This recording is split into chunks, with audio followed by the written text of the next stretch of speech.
I realize that I'm right before lunch and we're running over time, and I'm sure you are all very hungry. Thank you so much. Thank you so much for that introduction.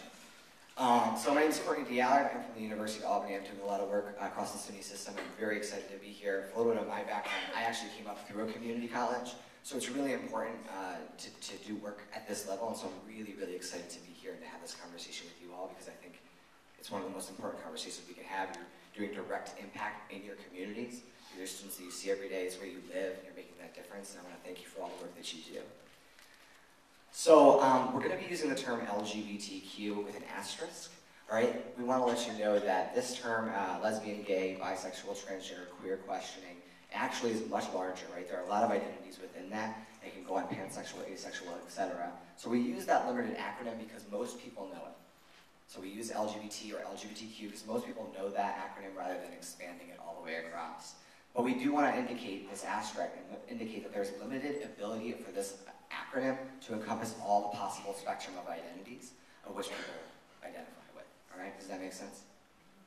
So the goals for today, I want to talk very briefly about the paradox terminology, the importance of inclusion and empowerment, what inclusion looks like, because most people don't know actually what inclusion looks like for the LGBT population, including those who identify within it, and how opportunity can start here at SUNY Ulster.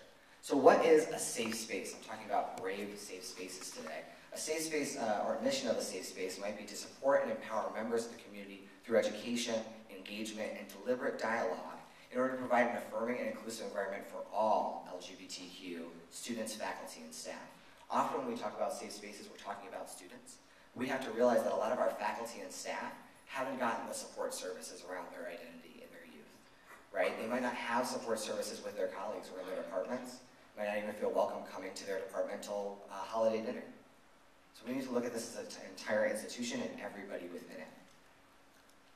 What is a brave space? To be a brave space means being vulnerable, being authentic, and speaking our truth even when we aren't sure, or even when it might reveal our own isms. And on top of that, for our English departments, you're not liking my run-on sentence, and being open to others bravely sharing their experiences with us and holding us accountable so that we all may learn and grow. I'm going to talk about a little why this is going to become a brave space. This is one of my favorite quotes by Audre Lorde. Do I even have a laser? When we speak, we are afraid our words will not be heard or welcomed. But when we are silent, we are still afraid. So it is better to speak. So why are these issues important? I don't have to give you too much around this, but I do want to point out, in context, right? We know that positive experiences and positive perceptions about college, about pretty much anything, equals to success. If I'm having a great experience, if I feel like this is an environment where I'm going to thrive, then I'm going to do my best to succeed in that space, and I probably am. For students, this can be positive educational experiences. It can be healthy identity development. It can be lower rates of substance use and abuse. For faculty and staff, this is increased productivity, increased sense of value and community. And this all goes into persistence and retention of the students that we have in our communities. And an educated person that goes out in our community and makes a difference, right? And feels empowered to do so. When we're talking about critical issues about LGBT identities, it's going to come down to programs, policies, and practices. This isn't much different than many of the other identities and conversations you've been having throughout this day. How do we provide support services to student populations with different identities who are dealing with issues of power and control over them? So critical issues, the psychosocial well-being or substance use and abuse of LGBTQ youth, transgender inclusion on campus, this is an upcoming and large area that we need to talk about, intersecting identities for queer people of color. We don't talk about those identities very much, and so that's a very important piece that I'm going to be just skimming along as we go, and retention and success of all students. So terminology, I know we can get bogged into this, right? The paradox of terminology is that it is at once very important that we use the right terms, especially when somebody says, this is my identity. Because then when we dismiss it, it hurts a lot more. And if lots of people are dismissing it, then I feel like my identity doesn't matter, right? So terminology is important. So I'm going to empower you all to go out and learn a little bit more about terminology when it comes to this community, right? And hopefully you'll have some initiatives moving forward that will help with that. But I'm just going to be very, very brief. We have lesbian, gay, bisexual, and straight, right? And then we have transgender, genderqueer, transsexual, male, female, and cisgendered. You might not know what all these terms mean. That is okay. For right now. Later, not so much. But what I do want to do is point out that these are two different areas. When we say LGBTQ, it's a spectrum of identity, and it includes sexual orientation, sexual identity, and gender identity. Those are two separate things. And that's why I wanted to separate them out for our conversation as we move forward, especially when we talk about policy. I take out queer and intersex. Many of you might shudder at the word queer. You may have a history with that word, knowing what very negative context that it was in. However, it is being reclaimed. It has a different context now with many students. It actually could fit in either category. It can be an identity, a sexual orientation identity, or a gender identity. And intersex is also a completely separate thing. So I wanted to break some of that down with you so you know exactly what we're talking about in each category moving forward. So making the case for LGBTQ inclusion. The average age, according to GLSEN national data, which is the Gay, Lesbian, Straight Education Network, and what they do is they work with high schools all across the nation to do inclusive work in the high school level. So they're a great organization. Their data is available, I think, pretty much free online. You can go to their website and get it. I have a list of references at the end for all of you who like citations. But they release this every 2 years, and this was actually done by over 8,000 students across every state in 2,000 or 3,000 plus districts, and this was some of the data that they found. 63.5% of students in high school felt unsafe because of their sexual orientation, and 43.9% because of their gender expression. 81.9% were verbally harassed, name-calling or threats in the past year because of their sexual orientation, and 63.9% because of their gender expression. 60.4% of students who were harassed or assaulted in school did not report the incident to school staff, most often believing little to no action would be taken to the situation, or it could become worse. 36.7% of those students who did report said that nothing was done. This is very important because, people ask me all the time, why are we talking about high school? I mean, you know why we're talking about high school, right? The experiences students have in high school directly correlates to the experiences that they have in college. If they feel empowered to come to college at all, right? If I'm having this experience in high school and a community college is basically my same high school student friends coming into community college, then I might not even want to go to school. Because this is the kind of level of harassment and experience that I'm having. Also, as adult and administrators and faculty and staff, we have to realize how we're showing up to them. We are these administrators, these adults, who don't know anything about my identity, who don't support me, and if I say something, nothing's going to be done. That's their perspective of each and every one of us, including me, when they come into our institutions. And that's what we have to change, right? That's what we have to overcome. Students who experience higher levels of victimization because of their sexual orientation and or gender identity were 3 times as likely to have missed school in the past month than those who experienced lower levels.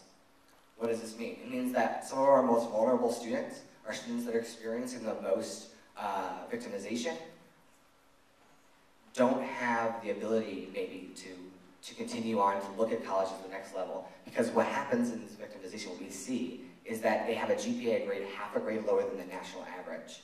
The national average is a 3.2. Some of you might not believe that, but it is. So that means that these students who experience the most victimization have a 2.7 or less. That is not enough to get into the University of Albany, but it is enough to get into the SUNY Ulster, right? Right, so that means the majority of our students who experience the most victimization might be going to our community colleges if they're going to college at all. We actually see a very large population of LGBT students who are homeless and on the streets, college-aged, high school-aged students who have lost family support and who now live on the streets. About 30 to 40% of the nation's homeless youth, with 300 to 400,000 students who could be in our schools who are not. The majority of which are LGBT students of color. And these are some of the large issues that we need to overcome. Making the case for inclusion, we know that how students experience their campus environment influences their learning and development, right? Discriminatory environments have a negative effect. This isn't a surprise to you, right? Research supports that of the valuing of diversity, not just in the student body, but in faculty and staff, adds to learning outcomes. There are obstacles, though. There are not a lot of statistical data. In fact, at the college level, there was pretty much nothing, except a very old research in 2003 and 2004, was very, very limited. And now that we have the internet, we can access people very differently. The most extensive research study to date has come out, and that is called the New York State, State of Higher Education for Lesbian, Gay, Bisexual, and Transgender People. It is a huge study. You can buy this for $25 online, or the briefing is free. But I would definitely suggest you look at it. It actually had to be, it was done by Sue Rankin and Jenny Beeman, And it had to be self-funded pretty much because people didn't want to publish it. Because we're also having a problem with people publishing work that is inclusive of LGBT identities. There's a lot of issues in there. So statistics, how we ask the question, whether we ask it correctly, a lot of people are asking, what's your sexual orientation on surveys? And they're including lesbian, gay, bisexual, and transgender. Transgendered, not a sexual orientation, right? So right there, we're getting bad data. And if our students aren't empowered on their campus, then they don't want to make themselves more vulnerable by putting themselves out there on a form, right? So we do need to reach the students who are willing to identify. We know that they identify very early. We need to reach them with support services. We have to realize the limitation of statistics and data and providing resources, right? There is a historical lack of information. I would, open it up to see if anybody here got information inclusive of LGBT people in their high school or in their academic career. Usually not so much, right? So the historical lack of information is a huge thing that we have to overcome, because that means we have to educate our entire population who are teaching other people over it again, so that we can all be on the same page, so that we can support these students. There's a lot of fear from the students, right? And that fear leads to disempowerment. Students don't go on study abroad because I don't want to have to come out. I don't want to have to worry about it, right? Every time they go into a new institution, every time they transfer, etc., they have to come out again. Every time they meet somebody new, etc., right? Or they might not, it's just easier not to do it. It's just easier not to put myself out there, not get involved in the chess club. It's just easier not to be in theater because that's what people expect, etc., right? So they just don't go out there and get involved. I once had a conversation with a student. I told him he could be in a fraternity. He cried. He's like, I can be in a fraternity? Why are we counting ourselves out of these educational opportunities? There are obstacles to institutional support and empowerment. This information, these resources, and the support needs to come from the top down as much as it comes from each one of us, doing direct impact in our direct environments, doing what we can in each individually. But it also needs to be administration saying, hey, this is important. Everyone is welcome here. Every student needs to succeed, right? Because then that gives us the leeway to say, yeah, I'm about this information. I'm about doing this work. And so my administration is backing me up in what I'm doing. So many people who are graduate students are trying to do work on LGBT populations, and their departments or their chair are telling them, you'll never get a job if you do that research. Wow. That's why a lot of that information is coming out. What does inclusion support look like? Students usually don't know. They've never experienced it. They haven't gotten that support at home. They haven't gotten it from their churches. They haven't gotten it from their communities. They haven't gotten it from their schools. So often we turn to them and say, well, teach us about you. How can I better serve you? They don't know. They've never experienced that. So it's really important that we know, what does inclusion look like? What does support look like? I actually had the entire SUNY 11 different schools at a conference, 11 different SUNY schools of LGBT students, and I asked them through a direct polling sequence, is your school inclusive? And about 50% of them was like, yeah, pretty much, yeah. And then I explained to them what inclusion looks like. Do you have these services? Do you have any support services? Do you have this information? Can you study abroad? Can you have access to bathrooms, etc., right? Because there's all different issues that I'm going to talk about. And then I asked them again, is your school inclusive? They all said no. They might not even know what inclusion looks like. So how many students are we talking about? Undoubtedly, wherever I go, people want to know, how many students? How many students are we talking about? I want you to remind you, we're not just talking about students. We're talking about your own faculty and staff. We're talking about your friends, your family, and your community members. But this is extrapolated data. Please do not judge me.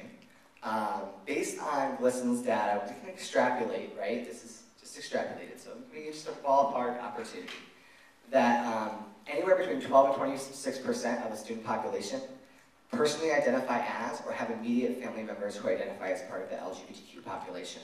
That means siblings, parents who are LGBT as well. So you might be talking about in a class something that doesn't directly affect them as their identity, but you're talking about my brother, or you're talking about my mom, or you're not talking about my brother and my mom. So do they not matter? Right? Where are these things coming up? How are we talking about those identities? I include faculty and staff in the approximately 1 in 100 individuals have bodies that differ from standard male or female. Again, that's extrapolated. There's a lot of information there, but we don't have all that time. So,